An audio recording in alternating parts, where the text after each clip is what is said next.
And we'll hope for him to fold. It seems like he's on a tough decision. He actually calls and loses. What's up, guys? This is Arthur for Bluff the Spot.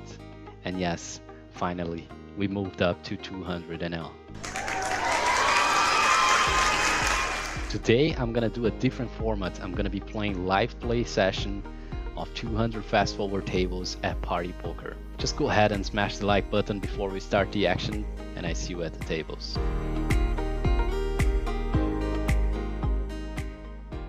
Alright guys, so let's start this session. We're playing here 2 tables of 200 fast forward on Party Poker.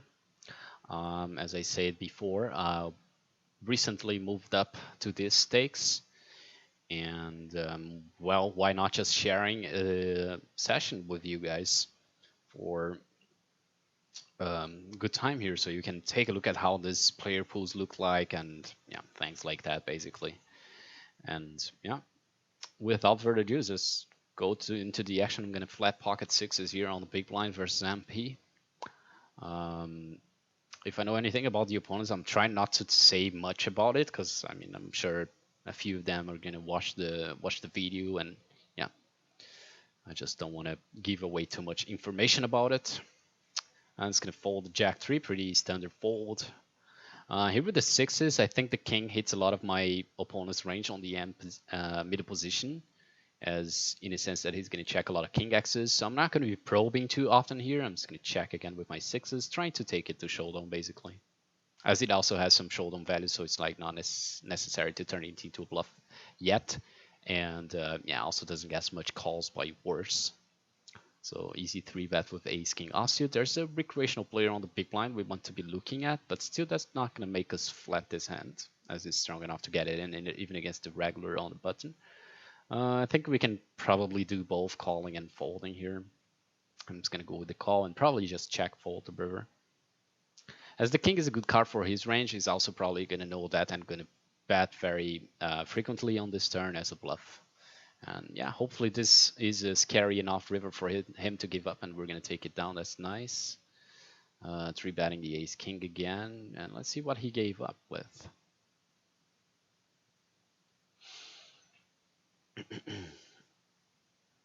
So yeah, it seems like it's the queen 10 of clubs. Yeah, nice to get him to give up. It seems like the river actually scared him anyways. Jack deuce is not going to be an open on the button. And the queen 10 of offsuit, yeah, we're definitely opening on the button. People can use multiple strategies here. I like to go for a small, tiny bet on the flop, something like 25% of the flop of the pot. The thing about monotone boards is that it's very hard to find the unnatural check raises that solvers are going to suggest us to do. And humans are going to play very different from solvers, which allows us to take some exploits like small betting and things like that. So pocket sixes, we decided to defend the big blind. This is a monotone board again, and I expect people to be checking quite a ton here. And I'm going to be stabbing, I mean, not on a super high frequency, but at some frequency. This hand will benefit from some folds from hands like ace king offsuit without a heart or something like this, and like ace jack offsuit or anything like 2 overcards that don't have any like connection to this board. When they fold, we actually benefit it because we're also denying equity. Yeah, we also even get some calls by worse hands like ace king with the ace of hearts or things like that. On the turn, I think we're just going to check it back. And probably just check back the river as well. If he bets the river, it's quite close. We could even turn this into a bluff at some frequency. This is a string sound, by the way, just like someone followed me.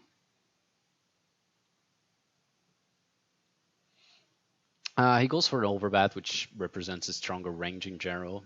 And as I said, he's like supposed to be checking quite often on the flop, so I do think he's going to check some strong hands as well. Yeah, I'm just going to click the fold button.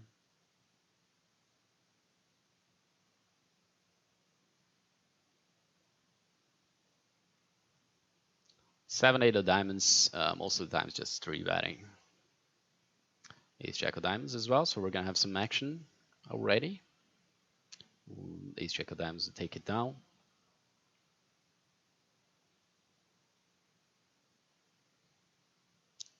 And NL200 is thinking about it. I mean, he 4-bets, unless I think my opponent is under 4-betting, we're not going to be folding a hand like this, especially in position. And we're going to flop 2 pairs. That's nice. So here, I don't think there's going to be a lot of raising. There's not much we can protect against. We really don't want to make him fold something like ace queen offsuit or anything like he wants to be bluffing with. So there will be some jamming, but not a lot. So I think we're just going to click call. That's a nice turn, I would say. We're only losing to pocket kings, which is a reasonable check for him on the turn now. So if he's betting, I'm quite comfortable he doesn't have pocket kings, and I'll probably just call again. He's checking.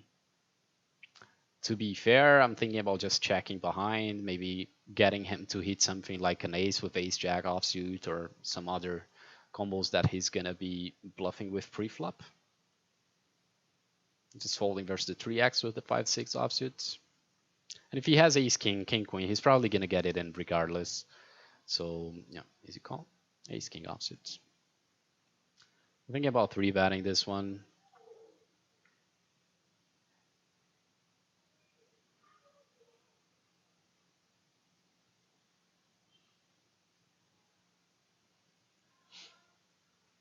And we got him to fold. That's nice. Jack 4 is just not going to be a defense, especially offsuit and against the 3x open. 8-4 as well, even against the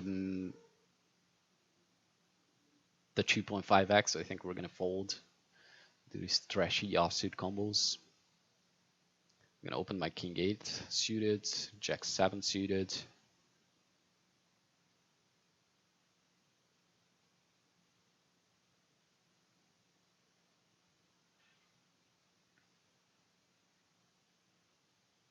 With the ace queen, especially out of position, we're mostly 4-betting, sometimes calling. With a cold caller, I think we're just gonna fold.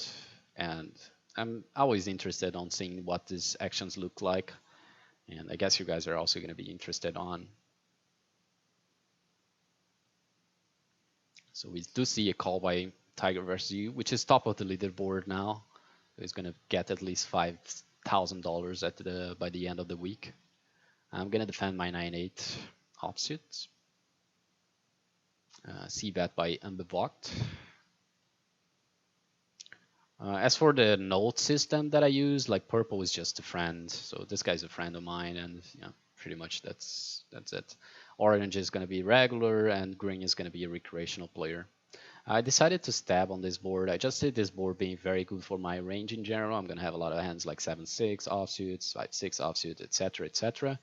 So I'm hitting this board quite well. So on the turn, he basically says, yeah, I'm going to have a lot of ace X's on my range. But I think this is just made up at the time. I'm also even starting to think about raising it up with this particular gut shot. It's quite an interesting play by him. He's basically saying, I have a lot of aces, you don't, and I have the best ace X's, and you're not going to have it. So he's going to be donking quite often there. But we didn't believe him, and we raised and we took it down. That's nice. Ace deuce of spades, opening it up. Waiting for a diamonds, easy fold on the cutoff.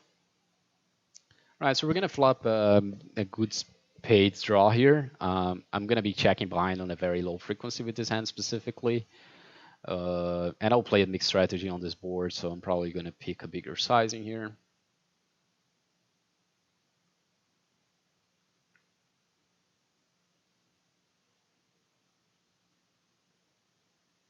And we're going to bink an ace on the turn. Yeah, there's a possibility of us checking behind this ace, as we're going to get check raised quite often on the turn, but also just because we don't get that much value by wars. In this board specifically, we do get quite a few. But then on the river, we're just mainly checking back. This is a nice hand for us to check back as well on the turn. As for having good flushes on the river, so I'm just going to go ahead and do it. And we can also have some ace X's into our bluff catching range on the river. But I think both ways are fine here. Checking and betting with this hand specifically is just so much equity. It's hard to go wrong. Easy call. Get the job done against 4-6 of spades. Get him to bluff. And even if he checks, we're going to bet ourselves and try to get the value we lost on the turn, so it's not going to change that much. I guess the min raise is kind of close. 6-7 offsuit here, probably just the folds too. It's kind of close though. The rake is quite high, which makes me think I just want to fold, but it's pretty nigh. I almost want to call. Some people might say it's a call. Let's see. Let me know in the comments what do you think, guys. So definitely open 9-7 of spade of diamonds with a recreational player on the big blind. Sometimes I tag someone as a recreational player, but they are not. But usually I'm right with my notes. So here against a competent opponent, I'm going to start using a high frequency, still a high frequency c-bet, but sometimes checking. I'm still going to go with the 1/3 sizing. And as I said, it's a high frequency c-bet. That's a nice turn for us to continue on.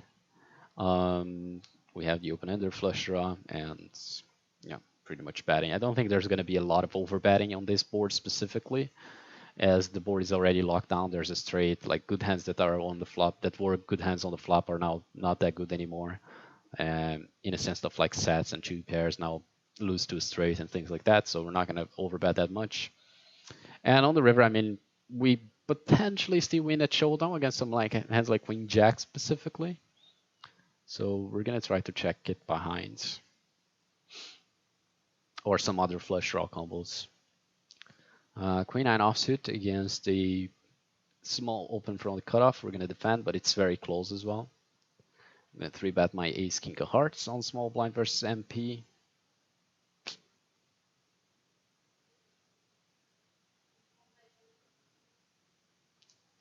And I think we're going to float the Queen 9 at least once, see a turn.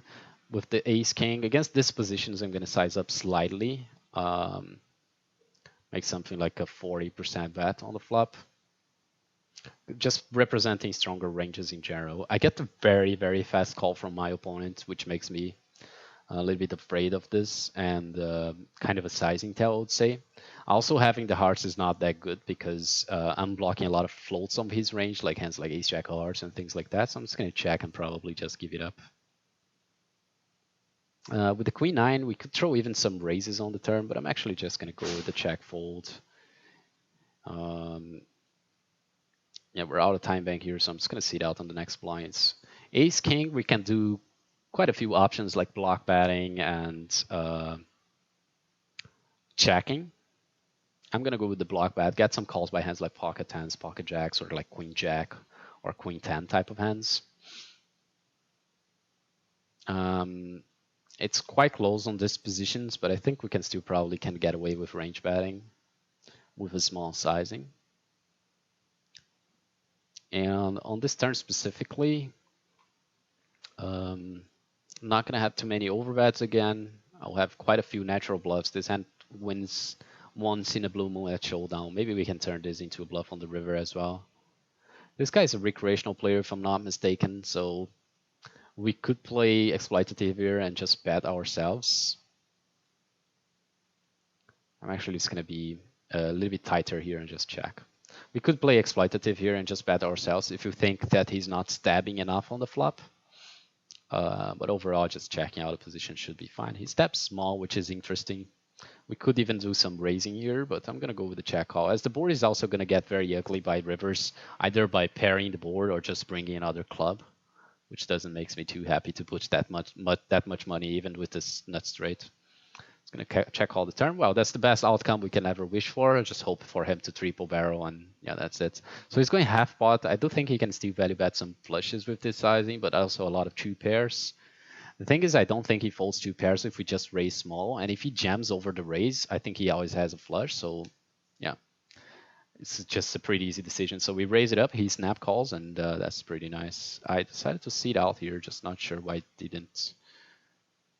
So he shows up with The pocket five, so set of fives, pretty nice. We get some extra value there on the river by just thinking through. And like just looking at his sizing, I thought it was like kind of a sizing tell as well. So what I'm basically gonna do is just open a new table. So whenever, even playing deep or not deep, it doesn't really matter. Whenever I fall under 5 seconds of time bank on fast forward, I like to just refresh my tables and bring a 12-second time bank new to the table, because like if I face a tough decision like this queen jack hand, I would like to have some time to think, right? Like I was kind of forced to make a fast decision there, so I don't love to be doing that very often. Here with the jack queen, with the jack seven, I'm just going to check again on the queen. It's again just a card that he's going to check back very often. And I do think we're going to call. We can even do some check raising as a bluff here, but check call is more often the case. Now this is an interesting river we can maybe check raise as a bluff, as it's potentially value betting some queen X's, potentially value betting some ace X's.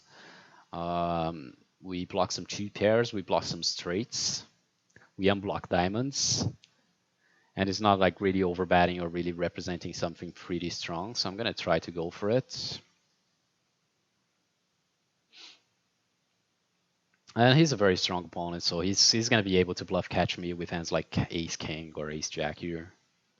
But again, maybe he looks at my play as a pretty strong one, or he's just gonna have a very strong hand himself, and he's gonna jam over the top. Easy fold for us, and not much we can do. All right, with the three of hearts here, we end up flopping two pairs. I'm just gonna go with my standard strategy, go for a small size bet. And we'll take it down.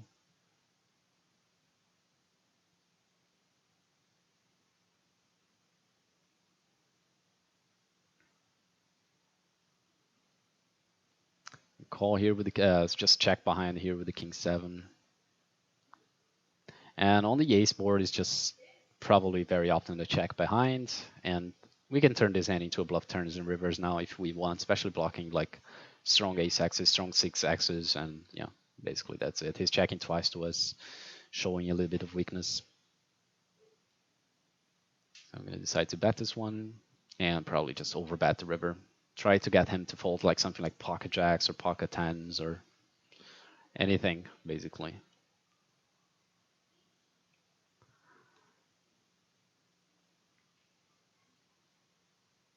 In the meantime, just folding a bunch of trashy hands on table one. And we'll hope for him to fold. It seems like he's on a tough decision. And he actually calls and loses. Okay. So we're actually going to value bet the king X. So he actually calls jack high on the river. All right, so he gets the station tag right now. And we're bluffing the wrong guy. So against this guy, it's like absolutely always a check back with that specific hands, because he's never going to fold any type of pairs on the river. I just wish that we see him on the tables again.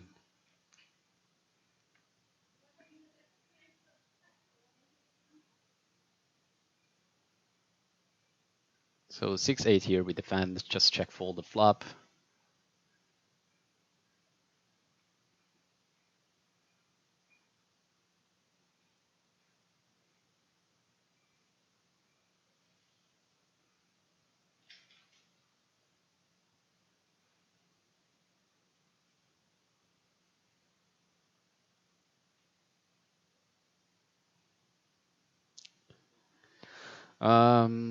I'm just going to be checking quite often on this board specifically, but also play a mixed strategy. So we're going to go with the check call, sometimes check raise even. King 4 offset here, just mainly folding against most population. Unless I think this guy's opening too wide, which I think he's just solid overall, so I don't think he's going to be exploiting anything like overly aggressive on small blind or anything. Both ways are fine here, check raising or betting ourselves, both are pretty much fine. Or check calling even sometimes, depends on the opponent. So here I'm going to start playing a mixed strategy against a solid opponent. I don't know much about this guy, I haven't played much against him. So I will go for the mixed strategy and bet a bigger sizing here. He snap calls, the heart appears on the turn. We have some good blockers to the 8 axis, blocking hands like Jack 8 and 10-8. And we have the heart blocker and good blockers to Ace 10, Ace Jack as well. So I think we're going to just triple barrel this. And he ends up folding the turn. It's nice.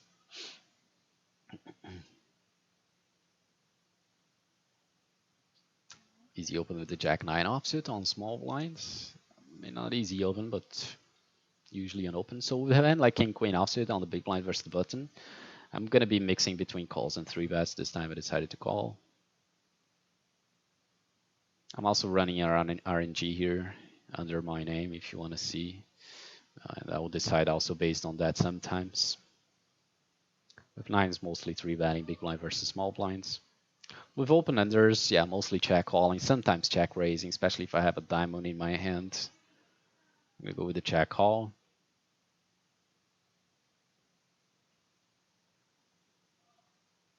It continues. I could raise. It's, of course, a valid option.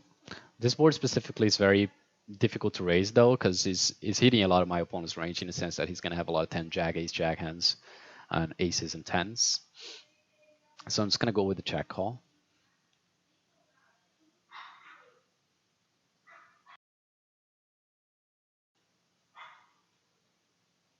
I probably will have to check call the river, but it's an annoying spot. He has the Jack 10. I guess we lost the minimum with this hand, to be fair. And I'm glad I just didn't raise the turn. Or the flop either. King Queen offsuit, I'm going to be 4-betting as a bluff on a low frequency, especially in position. So I'm just going to go ahead and click call. I have the best blockers to the ace axis, the best ace axis of his range. So I'm going to go with a float on the flop. I could even raise, actually on this board, if I think he's betting his entire range, I could even raise as a bluff and have a raising range in position. I have the heart blocker, I have the best ace axis blocker. Like, usually people think that in position we're not supposed to be that having that much raises, but I encourage you guys to take a look at this specific flop, A7-5 two-tones on a solver, for example, and see if there's raising in position. I'm sure you can find out that there is. Of course, there's a lot of boards in which there's just no raising in position, and I felt like that's the best spot ever to do this, because like I'm probably like it's probably the case that he's just betting his entire range there, and it's gonna make a very good raise overall. So just folding a bunch of trashy hands.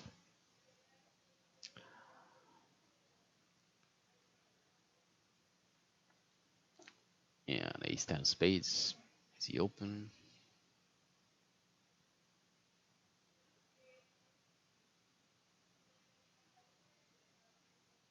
King Queen offsuit again. Again, it's a mix between calls and 3-bets. I'm gonna go with the call again.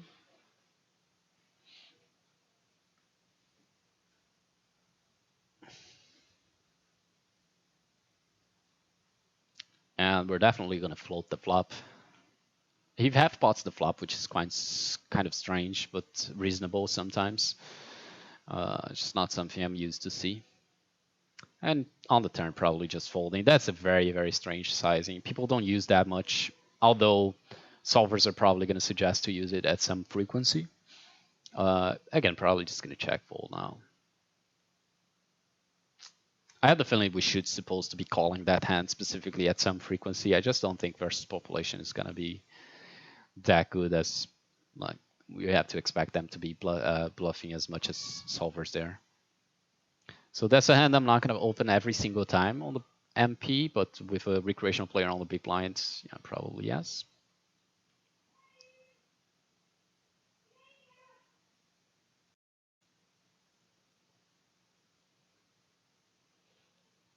And versus 3-bets, we're mainly going to fold. But that's exactly why I waited. This is something I'd never recommend anyone doing, is like cold calling 3-bets, especially out of position. His range is so narrow, so easy to read. And yeah, we're going to try to call and see a 3.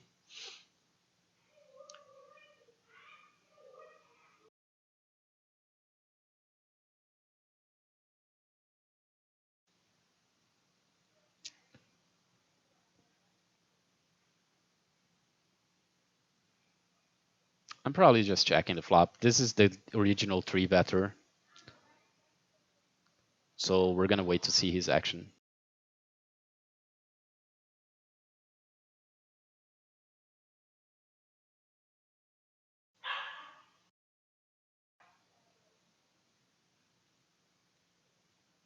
Probably just folding, right? Just pretty easy. All right, the action is a little bit slow. So what happened here? He limps and then I check. He checks behind. We're gonna turn this into a bluff turn and river now,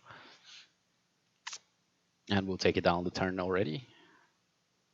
Ace 8 is just not a normal open on the cutoff for me unless there's a big reason to do it.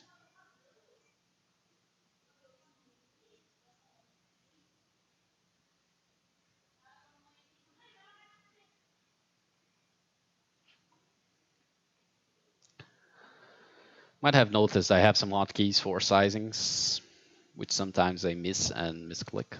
Just folding out of position here with the ace 3 of spades. Sizings and yeah, also folding.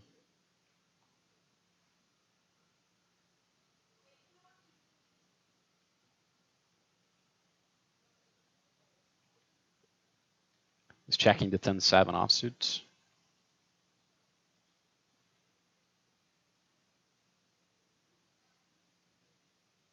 And check calling very often. Some check raises, especially against the smaller size where it's supposed to be check raising a lot more. But we have no spade, we have not much playability to the next streets.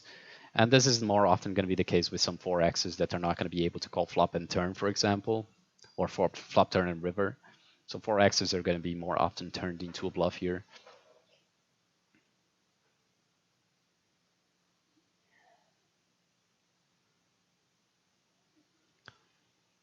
And probably just trying to bluff catch this or, yeah, trying to get it to showdown. I don't think we get much calls by worse. It's also important to just not snap check the river, otherwise it's going to look quite weak by us. Or like not snapping everywhere. Like everywhere is like supposed to be a thinking process and have a thinking process behind it. So this guy is a good opponent. Supposed to be bluff catching this at some frequency for sure. Although if you look at it, I'm gonna have a lot of betters bluff catchers hands like Jack 7, Queen 7, King 7, etc. So sometimes it's fine to bluff catch, which I will do for sure. But he's also capable of like checking behind some good ace X's there, some like ace 10, ace jack. So ace jack offsuit here, just to fold versus 3-bet out of position. Sometimes 4-bet as a bluff, but mostly folding. So we're gonna open jacks here. Recreational aggressive opponent is gonna call us on the button, so I'm just gonna go with the check raise here.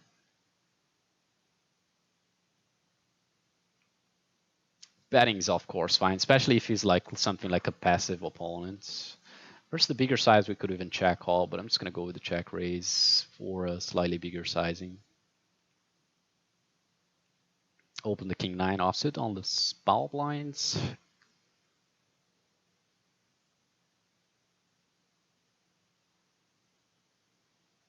And it's gonna find a fold, which is fine.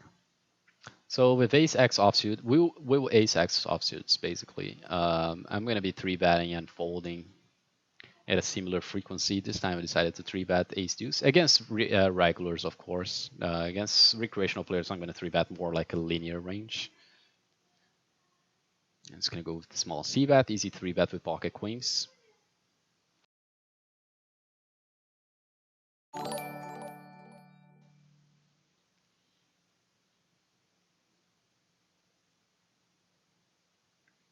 All right, we decided to c-bet, take it down with the ace deuce, which is pretty nice. Usually these offsuit trashy combos are going to be turning to a bluff quite often, so like going for doubles or triple barrels.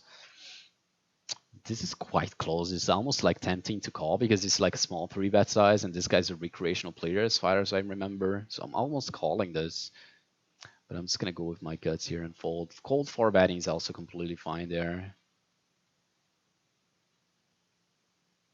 Okay, we're going to flop 2 pairs. This is a hand that I'm going to be 3-betting and calling at some frequency as well. This time I decided to go for a call. With pocket tens on the cutoff, I'll be doing both as well, 4-betting and calling. And this time we're gonna 4-bet, and I do get it in versus a shove here, by the way. Just check raise the 5-6, 2 pairs.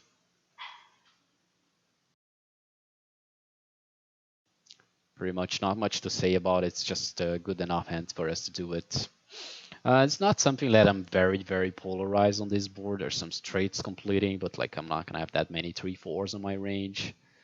So I'm just gonna go for a normal sizing. Sometimes I'm gonna have an overbet sizing after check raising the flop, but not on this board specifically. And I'll hope for a total break on the river, something like a jack, so that we can like even jam. Oh, a 6 is also nice river. With the 6-9, I'm gonna raise in position. So the thing here is that my range probably wants to check a lot and give up a lot of clubs, and he's gonna realize that he's also missing a lot of stuff, and he also wants to value bet a lot of hands like aces and things like that. So I'm just gonna check a lot. Also, if you see from this perspective that I'm gonna check raise quite a few 6x's and pocket 5 and pocket 6s on my range, I now have less strong hands on my range, and that oh, what happened here? We end up timing out. So I guess he 3-bets the flop. I would have called that, but I end up timing out, so unfortunately, yeah, not the case. So I usually don't see that, I don't time out that much, but today, for the sake of the video, I'm talking a lot through my decisions and trying to say what I'm thinking about the hands, and yeah, I end up timing out there. I haven't saw the sizing for the 3-bet, but I would probably be very likely call that one. And I lost the hand. I couldn't be able to see the hand here that he has. So it's the Jack 10. I mean, yeah, okay, Jack 10 is likely to call, but if he has anything like aces, kings, he's probably just value betting himself, and we're able to check raise all in. If he has a 6 himself, we're able to check raise all in. So yeah, and if he's gonna have a lot of bluffs like clubs here. So yeah, pretty much like it overall. So you like the check on the river to go for the maximum value.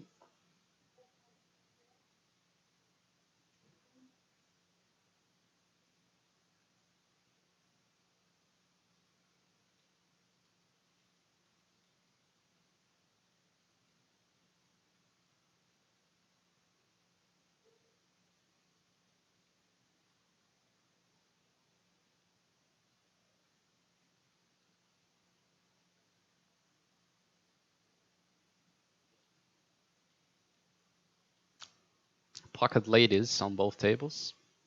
One of them getting a walk. The other, we're gonna get some action by 3-betting on the big blinds, opening aces on the button. Not too much action to the premium hands. I think we're gonna wrap up for the session. We're over 30 minutes already, so should be good content and give you an idea of how this game looks like. I'm gonna be 4-betting on the low frequency here with the king, queen, ace, and this time I decided to go for a call. So let's start seeding out the next blinds to wrap up the session. All right, so he c-bets the flop. I'm gonna go with a float here. With the queen 5 just checking. So on the flush turn, he's supposed to be checking a lot, like really a lot on his range, and just if he does bet, going for small sizings makes a lot of sense.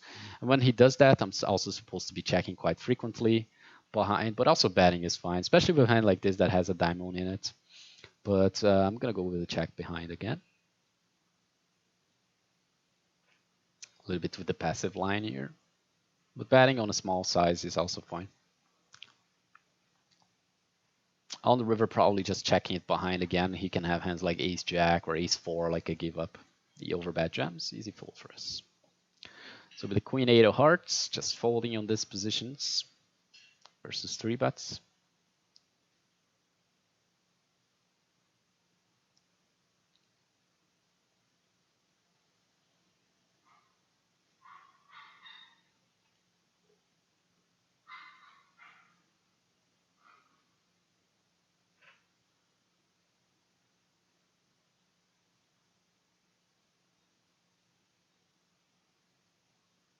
So here against two opponents is kind of different than facing one opponent in a sense that we're facing two ranges now and our equity is going to go down a lot more. One of them is a big recreational player, the other is a good player. So I'm not going to be able to range bet anymore, although this board is super dry and very good for our range. So I think we can probably still have a high frequency C bet. And the specific read I get on this opponent that he's check raising very randomly on the flop and in any street basically. So we are going to call the flop and we're probably just going to put all the money against him when he keeps on putting aggression.